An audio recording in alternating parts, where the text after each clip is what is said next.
Good day to our audience and viewers and listeners. Welcome to Past Talks. Past Talks is the shortcut or short term for Pastors Talks.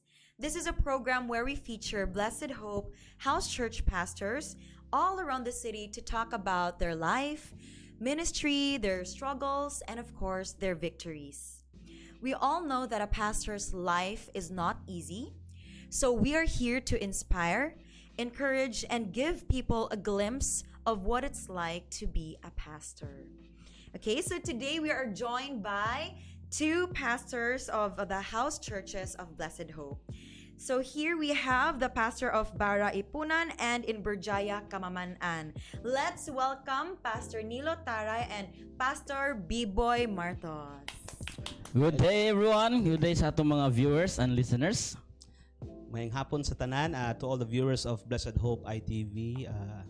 Salamat sa pag-invite namo nga mahimong guest diri sa Past Talks. Mag-unsa dito diri day. Ambot mo na problema karon. I don't know. Yeah. Yes, we're here to just talk about your life as a Wow. pastor. Wow. So I'll start with the first question, which is of course mga very basic ayo. Kamusta man mo, Pastor Nilo and Pastor B-Boy? So let's start with Pastor Nilo. Kumusta ko? So murag kuan sa nga pangutana no. Pero so far God is so good sa akong kinabuhi no. Kanang na may mga challenges pero di na nato na siya fokusan tungod kay ang Ginoo kanunay gyud maayo. So okay lang ko. Fighting and kining padayon gihapon sa pagpangalagad sa Ginoo no. God is good. Amen. For me, I know it's not easy to be a pastor, Yes. and I do believe nga every day we face challenges, but to realize po it's always part of life po nga to experience these things, but just to continue lang to what God has been calling us to do and the purpose nga gihatag nato. I do believe nga ingon pa sa Bible nga if you continue doing good in the proper time you will reap a harvest. So I do believe kung padayon lang kita ani, and everything will be beautiful in this time. That's true. Yes, amen. Totally agree. Our labor in the Lord is never in vain. So the next question is, I'll start with Pastor B-Boy. Can you share to us how you started as a pastor sa Berjaya? Actually kaning Berjaya, it's kung kita nakatuod sa Bulunsuri nga cemetery, it's just dadto sulod ka dadto, then musaka ning taas like mga 2 kilometers you go up, and when you get there ma-amaze ka nga naa day community dadto sa taas, mo ra siya tuktok sa bukid na ay community dadto, and sa akong pagkadungog na siya mga survivors sa sendong itagaan sila dadto og kanang murag dadto sila gipastay sa government. And actually sa Berjaya, I'm still like 3 years pa diha, 3 years, but it all started sa kaning life group, like Bible study, and kato nga time gani kay mga mga batanon, and hinay-hinay unya katong actually na ako'y permanente hashtag sa akong mga post nga kanang hinay-hinay basta kanunay lang gyud. So kato nagsugot na nan sa life group, and hinay-hinay siya nga nahimo siya ato mga families dadto na murag na invite nato, and we decided to create or establish the church there kay. And for 3 years now, God has been so faithful sa ilang mga kinabuhi. Makita na to nga hinahina ilang mga lives got change through the word of God. And I know normal gina siya nga naay challenges, naay problems, but with God we can do all things. Everything is possible when we have God in our side. So kato lang atong nagsugod tanan sa Bible study, sa life group, hinahinay mga sahay na mga wala, sahay na mapuli na pod I do believe nga part na siya sa church, the growth of the church, in the life of the church. So kato ako Thank you, Pastor B. Hey. Pastor Nilo. Sige sa diha sa Blessed Hope para nagsugod gina siya way back 3 years ago during pandemic time. So ang kuan na to since nag-lockdown man, so ang mga tao dili gid sila gawas sila mga balay para makaadto church. In fact, ang church para nga time is sirado pud siya, and we decided by the leadership of Bishop Jin nga mag-church pero limited lang ang atong ipasulod inana, and we open more services para nga maka-attend ang uban. Then we decided kuan gini bishop nga kanang if ang mga tao dili makaana sa church, why not the church will go to the community. Yes. So diha gid nag-start diha siya. gid kana siya nga vision, diha gid nag-start ang Blessed Hope Bara. But way back pa for how many years na nga kanang before the life group, napatay care group sa una, kaning gitawag na to nga lighthouse. So ang Bara is under gina siya sa sa lighthouse sa una, and pila pud ka years nga nag-exist ang lighthouse diha until such time nga medyo nakuanto siya because nanapoy mga new program ang church. So abot gyud ang punto nga during pandemic, since lagi to nga ang mga tao dili gid makagawas para makasimba, so ang simbahan to gidala dito sa Bara. And sa dihang nagsugod diri again normal ang mga challenges nga atong ma-encounter mga tao. First kuan pa sila, hesitant pa sila, and may kuan na pud sila kanang hesitant sila because wow, new na pud nga kuan, unsa na pud nga relihiyon ang misulod diri. But God is so good nga nanlihok siya ng lugar, and karon ga-exist ang Blessed Hope Bara for almost at 4 years na. 4 years na siya ga-exist. This coming November ang atong anniversary. Wow, So so maapil ni medyo makuan pa. Invited mo mga adto viewers dito. kung katuon mo sa church. Pwede ra mo bisita dito. So Yes. almost 4 years nag-exist ang Blessed Hope Bara, and God is so good. Nanlihok gid siya diha and ang mga tao because I believe nga ang church is kanang lighthouse in the community. So suga gid siya sa komunidad, and dako gid siya kanang kahimuan dito sa Bara tungod kay daghan po mga kinabuhi ang nausab gibag-o sa Ginoo, and karon nangalagad sila og na-experience gid nila ang kanang kamaayo sa Ginoo. So diha nagsugod ang Blessed Hope Bara. Actually mo nasugod tanan sa pandemic Yes. gyud murag kana gid nga Halos initiative gyud nga Halos kanang- tanan. ang tanan church nag-close pero kita dadto bahala na ng COVID diha Yes. ato gyud gyud. So nagkwento siya, nagsunod-sunod siya gikan sa giunhan ni Pastor Joshua dito sa Damilag. Yeah. Tapos nagsunod ang Zayas dayon, murag after sa Zayas ang Bara rin dito na din nanganak may daghan ang house churches, then daghang mga tao nga kanang despite sa nahitabo nakabaton gyapon sila paglaom because during pandemic hopeless na kayto ang mga Yes. tao, hadlok na kayo, hadlok na mo gawas, hadlok na makiintera og tao, but because nadala na to ang simbahan, because mo man ay gisugo sa Ginoo sa to nga isang niya may balita, so ang mga tao is nakabaton gid sila paglaom during that time. Yes. Okay, thank you so much, Pastor Nila and Pastor B. So indeed, ang pandemic ay blessing day siya, no? Kay Yes, Yes, blessing in disguise. in disguise. So mura siya wala ta ka dahil murag first pag ini siya nahitabo sa main church nga kanang inani ka booming ba murag Yeah. daritso siya. Tuota nga pugnan ta sa Yeah, pandemic, pero The ang pandemic opposite. wala gid nakapugong sa to. In fact, mao siya nahimong open doors Yeah. para Yes. na Mo mas siya. ma-share pa nato ang ang pulong sa Ginoo. Alright. So grabe, no? Kamustahan pa tanga part, but I believe daga na kay tag inspiration. Kumusta ba?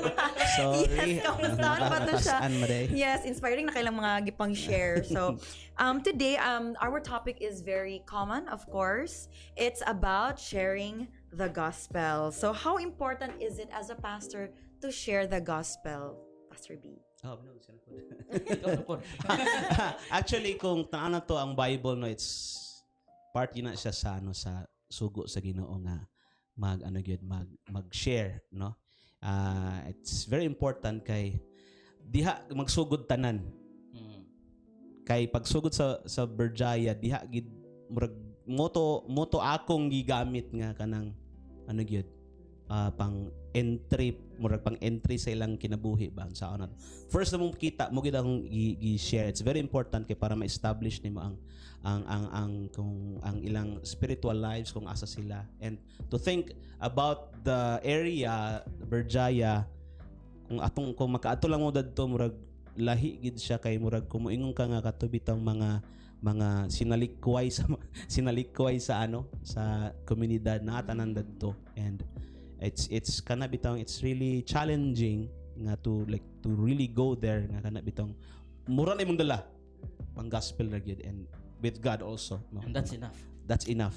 With you and God, it's a majority na. So Amen. I do believe it's kanang muna inana ka importante gyud nga pag lagi I know nga ano gini decision naman gini nga lifetime decision sa mga pastors nga inani, and for me it's very important kay mura siya diya mag-establish kung ang spiritual life sa community ba kung asa magsugod. Okay, for me kung sa ka-importante no, i-share ang gospel. Ang gospel man gud is mura gyud siya kanang susi para abrihan ang pultahan sa langit.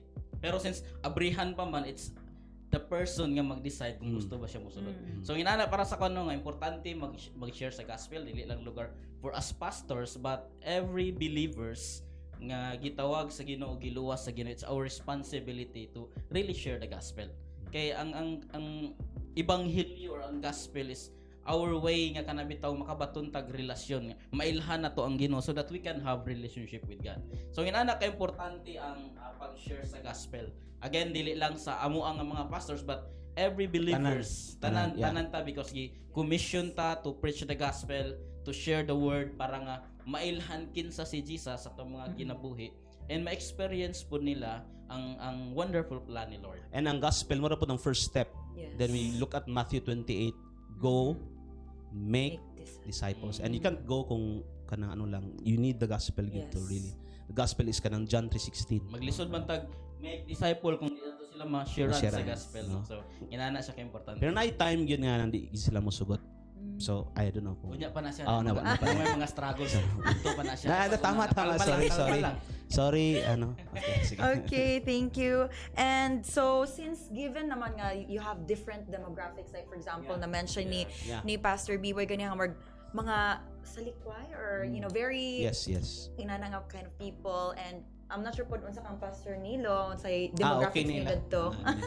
Dili siya kanang kuan siguro no sa sitwasyon sa kinabuhi sa mga tao nga kanang wala gid maka baton og relasyon sa Ginoo or wala nila ma-experience. So feeling nila gisalikway sila sa society or gisalikway sila sa kapalaran kay mo gina usually, but ang bara po nakita po nako siya is kanang ang challenges po dito no unya pa manisgutan pero sige pang sige go. So ang challenge po dito is kanang more on kuan gyud ang mga kinabuhi sa tao kanabitong it's not something kuan silahang kanabitong oy na church diri murag nawala na sa ilahang sistema, sa ilang kagalingon nila nga unsa ka importante ang church. Yes nanagid diha ang church but daghan mga mga tao nga kanang dili sila gusto mosulod sa simbahan tungod kay you know the way sila magkinabuhi. So dili sila gusto bitaw nga mabadlungan sila or dili sila gusto kabaguhan. Gusto sila kabaguhan or sila gusto mabago ila mga kagalingon. So it's a kind of a place nga kana bitaw ang mga tao di sila interested sa church. Dili sila interested sa church and maminaw sila maminaw sila. Okay, mo na ilang ikuan pero dili sila interested nga kanang to come to church to experience transformation, to experience God, yan bitaw. So siguro ginana siya nga kanang mo na feeling nila gisalikway sila sa kapalaran and karon pod sa kuan is kanang dili gid nila ma-experience because again no, ang kaluwasan mo na to is personal decision. And ang transformation nga mahitabo sa tong kinabuhi is also decision na to na nga mo embrace ana nga transformation. Kung dili ta na wala pod na mahitabo. Okay? Ako na? Sige, go na. Abi na mo question ba siya? Sorry. Sige. Ako po sa Berjaya is that time that we went there, makita gini mo dito nga murag nanagid sila culture daan. Nanay culture daan sa setting. Unya ikaw musulod ka, mura sila stranger ka para sa ila. Unsa man ni? Ano? Bilag sila bag-o ni nga religion or something. But I'm happy also nga napoy mga uban tao nga ni respond, no? Pero napoy uban gid nga kana bitong magduha pa anya to think nga na sila mga experiences sa una nga before sa ako na ay nakauna lugar pero lahi ang pagdala ba. Lahi ang paso. Karon pag nanaylain mura sila kanang basin mura gyapon ni. Ana nga mindset ba. So karon ano gyapon kailangan gyud ka mag bisita-bisita kada balay gyud ni ba nga oy simbata na Bible study ta na kay I know balik-balik ka na community ra mo gud na diha then pero kailangan nimo kanang ano gid ba i-tap gyud ang mga panimalay ba para maano gid sila. But yeah, normal gina na struggle but I just lift up these struggles diha sa Ginoo. And Kaya, talking about kanang pag may abot sa ilaha and yeah. feeling nila oy pag unsa na po Yes. nila. Oh, mo sumli nga, religion. sumli ana. Because naanad manggod sila nga kanang musimbal na sila ganahan. Yeah. And na karon bag-o nga nadunggan nila or na bag-ong church na unsa na po gana, unsa na po kay motibo ana nila Wala- nga wala naabot lang, na ano. sila diri. So it's a normal thing yun sa every place nga atong magtuan if we want to share the gospel because even in the time of Jesus inana gyapon no daghan ang interesado pero mas daghan pud ang dili interesado. Yeah.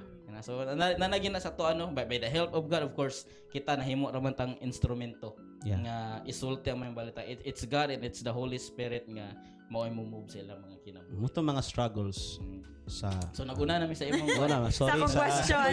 Naguna namin sa Sorry. Okay ra kay past talks man sa Sorry. kamo dapat Basta mag-talk. gid siya. fast talks. Speed. So my next question is in relation na pud siya. Have you ever experienced nga when you were sharing the gospel murag kanang gibugal-bugalan gamay or magibinoang ra bitaw? How did you handle kanang such experiences or kanang such kind of people bitaw nga? Or they take the gospel lightly? So how they Okay. For me before pa ko na pastor before pa ko gi-assign diyan sa kuan sa Blessed Hope Bar. Sa una pa lang so pagsugod ginato when we learn how to share the gospel. So every time nga mato tas community to share the word, naging mga tao nga kanang magbugal-bugal, manginsulto, inana, then nauban nga kanang i-interrupt ka while nag-share ka. But akong gihimo no nga kanang kuan, I just focus sa pag-share sa gospel and dili lang kay nako sila gakuanon and then para dili po ko ma-distract kay kung imo mo ko siyang entertain basin og mawala na nung kasakuan na lisod po makig-away ka no nga kanang nag-share git tag love so Yes. mo na tong gikuano nga kung naay magbugal-bugal just kuan lang as long as dili kanya hilabdan dili kaya dapatan just share the gospel just tell the love of God sila mga kinabuhi nila because gawas sa iyaha nga nagbugal-bugal o na tao nagbugal-bugal na amang puy naminaw and di mo puta angay mabalaka kung unsaon ta because kauban man pud nato ang Ginoo. So for me the way I handle how to share the gospel or kanang sa mga tao nga magbugal-bugal lagi mga tao dili interesado actually na uban nga ko na po na kanang bag-o na po na nga tinuhuan bago na po na nga reliyon but for me ako lang focus lang sa pag-istorya sa kinsa ang Ginoo sa gugma sa Ginoo and after that then let God do His part. Yes. Ano lang siya ka-simple. Sa ako, I experienced one time, nga katong na-mention ko ganyan nga nag-house to house me. House to house. And yeah, we were na ay babae na anak o na mama nag-share ko sa ila. Kanya, padol lang ko. Actually, gigamit ako tong life and death Death card card. katong anana naman. So, dali na kayo. But the time nga hapit ako mahuman, nisulod ang papa ni ano ni ingko dia naminaw pud siya. Kunya nagpray ko ana, would you like to receive Jesus? Yes, ana. Pag human ako pray, ang papa nagstorya. Siya nga, pastor, kanang unsa rin na inyong tinuhan? Ana siya kay marag kay yan ang gi mention nga ano siya kanang die hard Catholic sila. Anya iyang anak kay pari something ba ana. So nag-mention siya nga kanang unsa man nga nang ano kapugson man gid mi ninyo nga magsimba sa inyo. Actually ako ka nag-mention nga magsimba. Church, yes. Nag-share ako sa Gospel. nag-share sa gospel but ako lang drive out ang point ba. So every time magstorya siya, ako lang gina-connect yun balik sa gospel kay kung mo mention ka about sa ilang mga mga traditions ba kahabasin diya magsugod ang and I think every time nga you would share the gospel naagi dapat kanang wisdom pud mo discernment gyud nga the surroundings ba kung beon sa bagay tama bagay ni siya but malagi na it's all like the help of God gyud nga kana bitong mention ni Pastor Nilo nga kanang with God's help with God's wisdom maka-share ka and I do believe nagi na siya struggles perminti na po one time nga naagi hubog naihubog na murag gamay lang nga madjaban di ka karon ana ba but ingon si Lord nga lang gyud kanang focus lagi ka sa gospel na as you share it to the people. Okay, so we're nag-talk naman about struggles. Now, let's talk about something more positive. So what's the greatest change that you've seen in your house churches? Dako siya og daghan pod, no? Dili lang siya kung ano kay murag makaingon jud ka nga kana bitong nagi transformation nga nahitabo. Because sa bara no, nagi mga nakoy mga member diha nga former drug addict, drug dealer. Inana. And ilalom no sa influensya sa bisyo, but sa dihang nabag-o siya sa Ginoo, isa siya pinakadasig karon. And ang mga tao po diha no nga kanang gasimba na every time nga mag-fellowship me, mag-mentoring me, part of their testimony is kanang mapasalamaton gid sila nga ang Ginoo may usab sila mga kinabuhi nila. And ginana no kanang kadako for me as a pastor no, kanang na mga panahon nga grabe discouragement sa kinabuhi, pero makita nimo ni nga mga kinabuhi nga nausab dili man tungod nako. Yes. Of course dili tungod sa tuwa kanang kuan, but kana bitong worth it ang imong pag surrender sa imong kinabuhi pagpagamit sa Ginoo, because nakita nimo ni nga mga kinabuhi nga ngilad sa una, pero karon bitaw nakabaton og kabaguhan and they were happy nga kana bitaw. Di man mawala ang struggles. Natay mga struggles personal, pero makita nimo sila they were happy serving God. And every time nga na sila mga problema, lahi na kayo ang istoryahan, because sa una ginana pag hilabtan sila, mupatol sila diretso, mutubag sila diretso, but makita nimo karon bitaw nga every time nga dauton sila, libakon sila, they will cry. Muhilak gid sila kay part man gyud na kay nasakitan man. But ang ilang response is, instead nga musukol sila, instead nga mubalo sila, ilan na lang i-pray. Dili na sila parehas bitaw sa una nga mo-react dayon in every situation nga giatubang nila. But karon nahimo silang prayerful.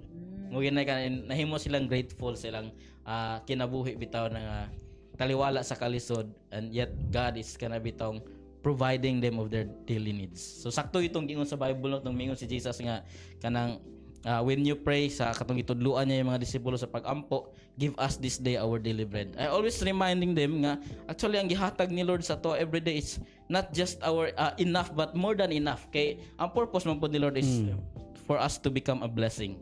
So nginana mapasalamaton sila is and makita nimo sila mga kinabuhi. Lahi na gid sila.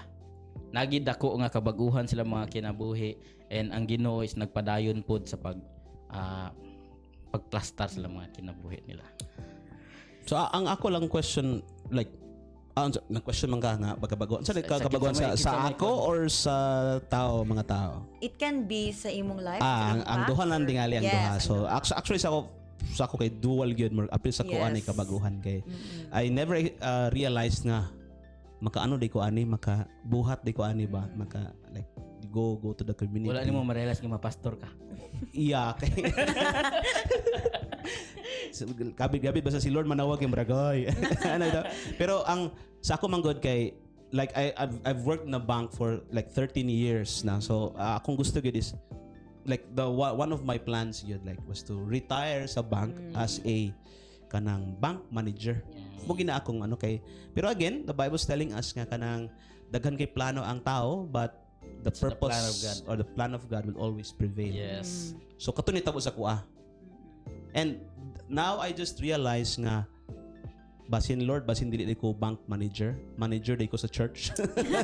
In a way ba nga marag ikaw nag-manage sa church, but I do believe nga kana nga kabaguhan nga kana bitong you never thought day nga maka reach out ka sa inani nga pamaagi. Yes.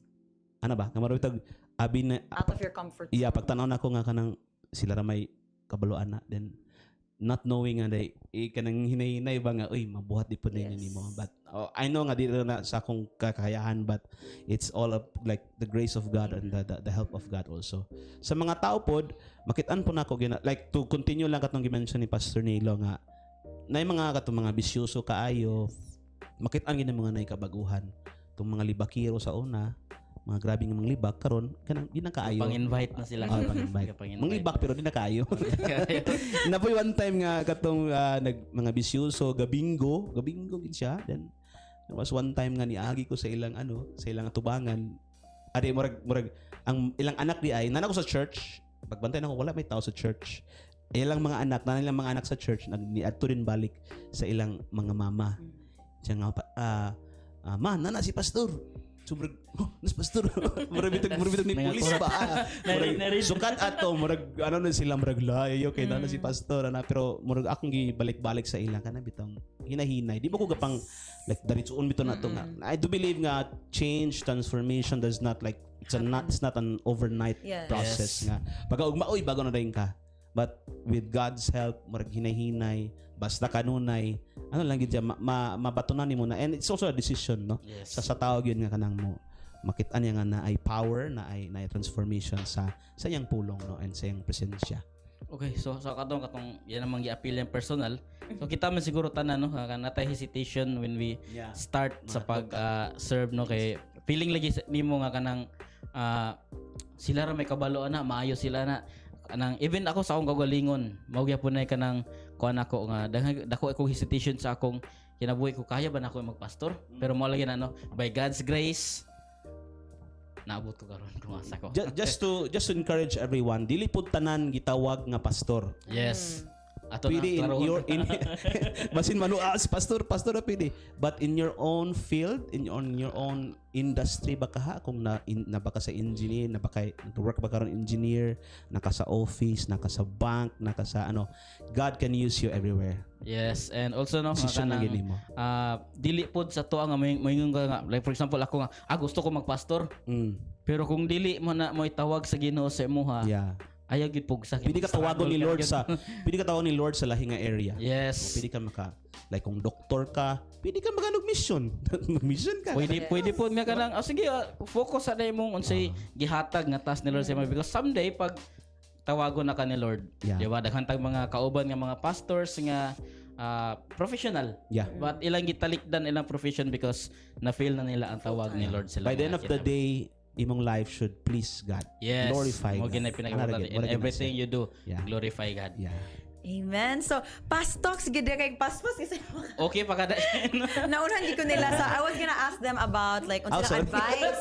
What are your advices for the pastors? yeah. But since you already ended it with Nasulti na with a very positive note nga dili lang siya sa pastors no, but it's for Yeah. everyone. Yes. It's for everyone. Yes, an encouragement for everyone that we are all going to be used in different fields, in different ways, no? Pag by share our sa God. gospel, anyone can do it. Yes. Any Yes. Christian can do it. Yes.